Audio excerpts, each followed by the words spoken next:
तो हेलो दोस्तों, नमस्ते, प्रणाम। आप सभी का स्वागत है मेरे एक नए वीडियो में। और दोस्तों, आज थोड़ा राजनीतिक मुद्दा पर भी बात मैं करूंगा। और होनी चाहिए, क्यों नहीं होनी चाहिए भाई।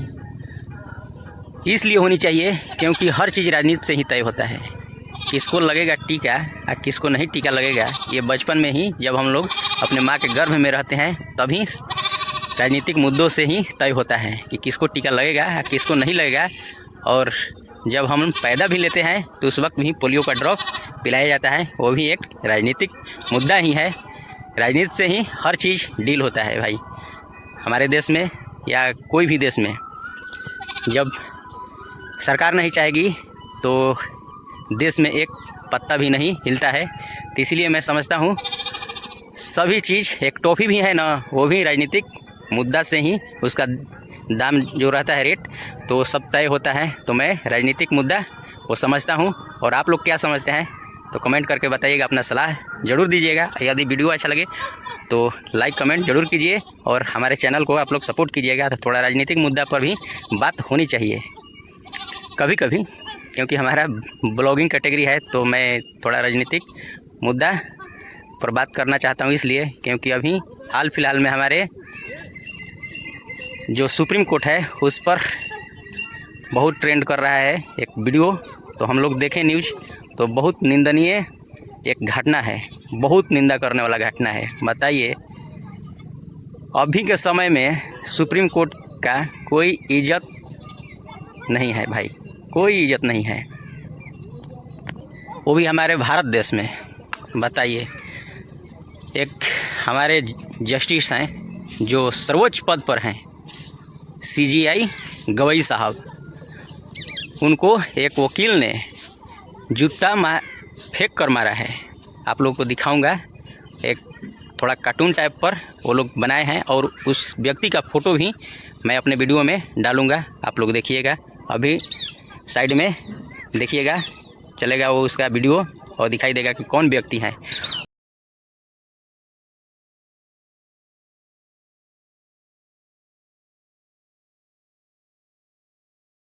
और देखिए भाई, हमारे देश में 2014 से ही बहुत तेज़ी से जात पात और धर्म के लेकर बहुत राजनीतिक हो रहा है। ये जब से बीजेपी सरकार आई है तब से हमारे देश में ये धर्म पर राजनीतिक एकदम सोचिए मत, रेला चल रहा है, रेलमरेल हो रहा है राजनीतिक पर, और जात पात पर राजनीतिक हो रहा है ये बीजेपी का। और जब से बीजेपी सरकार आई है दोस्तों, तब से हमारे देश का बुरा हाल हो गया है। माने क्या बोलते हैं, बेड़ा कर कि बेड़ा घर वो हो गया है, समझ जाइए। तो आप लोग इस पर क्या राय देते हैं, आप लोग अपना अपना राय दीजिएगा कमेंट के माध्यम से। दोस्तों, आप लोग एक बात बताइए, क्या हमारे देश में ऐसा राजनीतिक होना चाहिए कि जहाँ पर सुख शांति ना हो,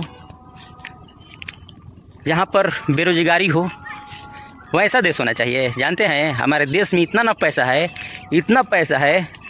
कि क्या बताएं, मगर कुछ मुट्ठी भर लोग हमारे देश का पैसा लूट ले जा रहे हैं और खा रहे हैं।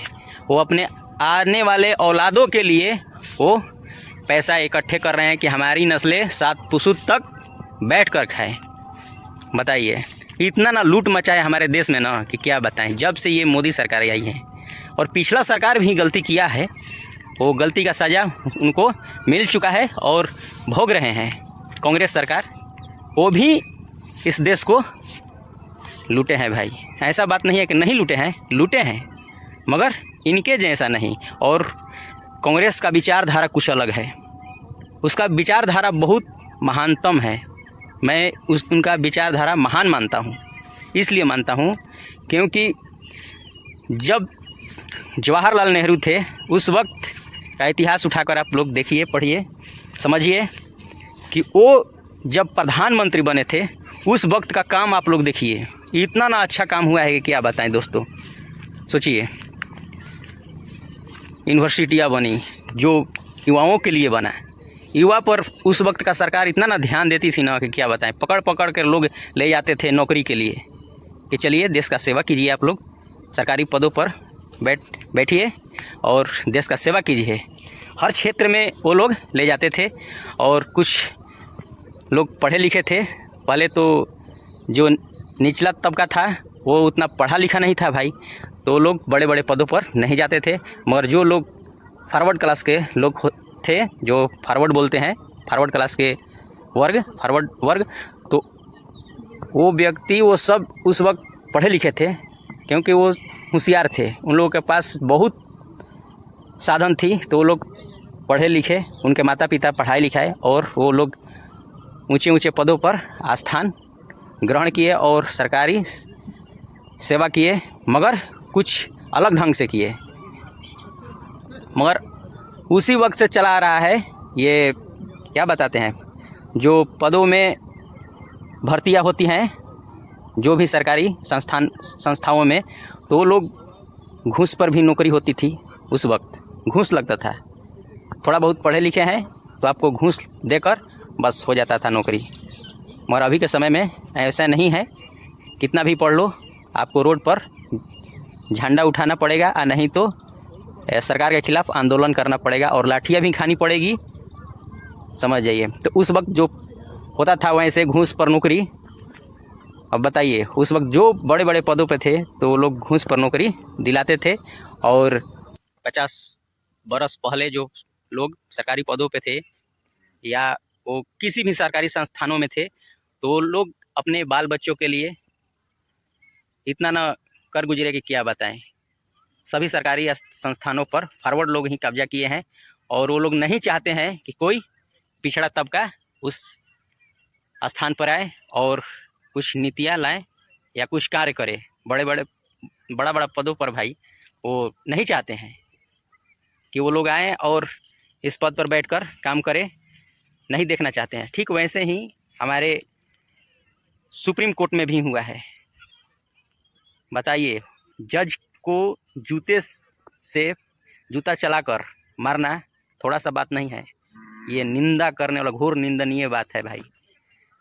आप लोग थोड़ा समझ कर देखिए कि यह सरकार जो बीजेपी सरकार है, ये कैसा सरकार है और किस प्रकार से यह सरकार चल रही है और किस मार्ग पर चल रही हैं। आप लोग थोड़ा सोच कर बताइए। मैं उतना थोड़ा राजनीतिक नहीं जानता हूँ, मगर थोड़ा बहुत न्यूज़ देखता हूँ। और आज के समय में सोशल मीडिया ही एक सच्चा मीडिया है भाई। जितने भी इंटरनेशनल मीडिया है वो सब बिक चुके हैं। उनका न्यूज़ आप लोग मत दिखिए। और पेपर जो आता है, कोई भी पेपर हो, या दैनिक भास्कर हो या हिंदुस्तान हो या कोई भी दैनिक जागरण हो, आप लोग मत पढ़िए। उससे सूचना ओरिजिनल नहीं मिलेगा। जो सोशल मीडिया है उसी से ओरिजिनल आप लोगों को मिलेगा सूचना।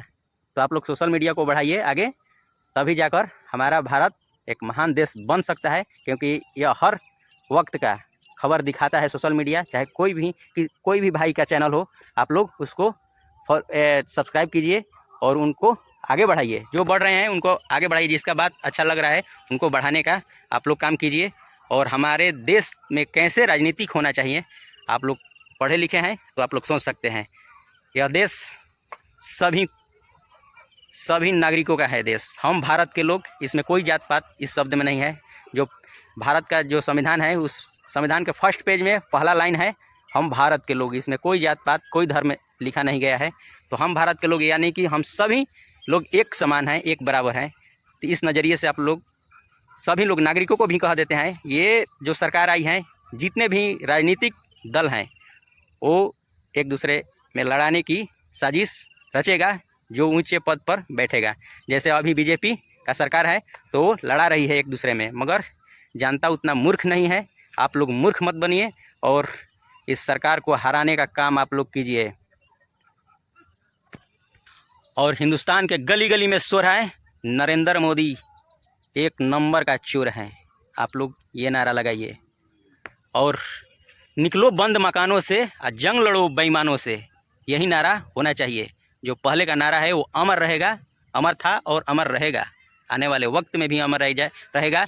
चाहे जो कोई भी सरकार आ जाए, चाहे कांग्रेस हो या कोई भी सरकार आ जाए, यदि नीतियों के खिलाफ वो गलत काम करेगा तो उनको उंगली पॉइंट करना पड़ेगा हर जनता को। क्योंकि ये इस लोकतंत्र में जनता मालिक होती है। क्या जनता से पूछकर कोई नीति बनती है? क्या कुछ नहीं बनती है आज के समय में। 70 बरस हो गया है देश को आज़ाद हुए, मगर आज भी हमारा देश गुलामी के जंजीरों में है। क्यों है? यही सब किया है। चुट्टा नेता वाइट कुर्ता पहन लेता है और अंदर में काला करतूत छिपा कर रखता है। बेईमान है हमारे आज के नेता। संघर्षशील नेता आप लोग को दिखाई भी नहीं देगा भाई। जैसे में अभी संघर्षशील नेता हैं चंद्रशेखर जी, चंद्रशेखर रावण, वो संघर्ष कर रहे हैं अपने जीवन में और नागरिकों के लिए। और हमारे बिहार के तेजस्वी यादव हैं, वो भी संघर्ष कर रहे हैं, युवा नेता हैं, उनको भी एक बार मौका देकर देखिए। और अच्छा काम नहीं करेंगे 5 साल के बाद उनको भी गद्दी से घिसट कर यह जनता निकालेगी उनको इस सरकारी पदों से, और नेता बनने लायक नहीं रहेंगे कभी भी। अच्छा काम कोई भी करेगा उसको आप दोबारा चुन सकते हैं, और यदि अच्छा काम नहीं करेगा कोई तो उनको दोबारा मौका मत दीजिए। चाहे सांसद हो, विधायक हो, या कोई भी मंत्री हो, या गांव के मुखिया हो भाई, चाहे वार्ड पार्षद हो, उनको एक बार मौका देकर देखिए। कोई भी व्यक्ति हो और अच्छा काम नहीं करे उसको उसी वक्त बर्खास्त कीजिए अगला चुनाव में। और हमारे पास ऐसी शक्ति है, वोट, जो हम लोग वोट देते हैं ना, वहीं 5 साल के बाद हमारे पास एक शक्तियाँ आती हैं, जो उसी शक्तियाँ पर यह देश चल रहा है। 1 वोट 1 वैल्यू भाई। जनता का मेन पावर वोट ही है, तो आप लोग वोट की चोट से मारिए इन नेताओं को और इन पार्टियों को, हमेशा हमेशा के लिए उनको ख़त्म कीजिए। जैसे हमारे देश में आरएसएस बैन है, ठीक वैसे ही बीजेपी को भी आने वाले वक्त में भी बैन किया जाएगा, और हमेशा हमेशा के लिए उनका बुरिया बिस्तर बांध कर यहाँ से रवाना कर दिया जाएगा। चले जाओ, दफन हो जाओ, हमेशा हमेशा के लिए यही करना है। तो चलिए दोस्तों, यह वीडियो और बहुत काफ़ी लंबा हो चुका है, क्योंकि मैं उतना राजनीति नहीं जानता हूँ, मगर देख कर सोशल मीडिया पर थोड़ा कुछ अनुभव आया है। और हमारा देश, भारत देश बहुत प्यारा देश है, और हमारे देश में भाई पैसा की कमी नहीं है, मगर ये चंद लोग हमारे देश को लूट खसूट कर खा रहे हैं, और हम लोग दर दर भटक रहे हैं इधर से उधर, और रोज़गार मांग रहे हैं, गिड़गिड़ा रहे हैं। बताइए उन लोगों के सामने, नेता लोग के सामने। और नेता लोग देश चलाएगा? देश चलाते हैं यहाँ के लोग, भारत के लोग, मेहनत मजदूरी करने वाले, ठेला रिक्शा चलाने वाले, टेम्पू ड्राइवर और इंजीनियर, आईएएस अफसर, डीएम, ये सब देश चलाता है। नेता देश नहीं चलाता है। नेता सिस्टम को इधर से उधर करता है, और कैसे हमारी सत्ता बची रहे बस उसके लिए वो करता है। अपने आने वाले पीढ़ी के लिए वो काम कर रहा है। जितने विधायक हैं वो, उनका घर देखिएगा ना तो आँख खुला का खुला रह जाएगा। हमारे बिहार में बहुत सारे विधायक हुए, मगर सभी लोग लूट घसूट कर अपना हवेली इतना ना बनाए हैं, शानदार शानदार हवेली ना, कि क्या बताएं। यदि हमारा देश में सरकारी पदों पर जो बड़े बड़े अफसर हैं, यदि ईमानदारी पूर्वक से वो काम करने लगे ना, तो हमारे देश में एक तिनका भी इधर से उधर नहीं होगा, और उनका जमानत जब्त हो जाएगा। चाहे सांसद हो या विधायक हो, वो करोड़ों रुपया रखे हैं। जितने भी सांसद विधायक हैं हमारे देश को लूट खा रहे हैं। तो चलिए दोस्तों, जय हिंद। हमारा देश महान था, है और हमेशा रहेगा। और सुप्रीम कोर्ट को भाई सलाम करता हूँ। वहीं से फैसला होता है और वहीं पर अंत होता है। सभी चीज़ों का निवारण सुप्रीम कोर्ट से ही होता है। समझ जाइए, हमारा देश का संविधान सबसे ऊंचा था, है और रहेगा। समझिए। जय हिंद, जय भारत।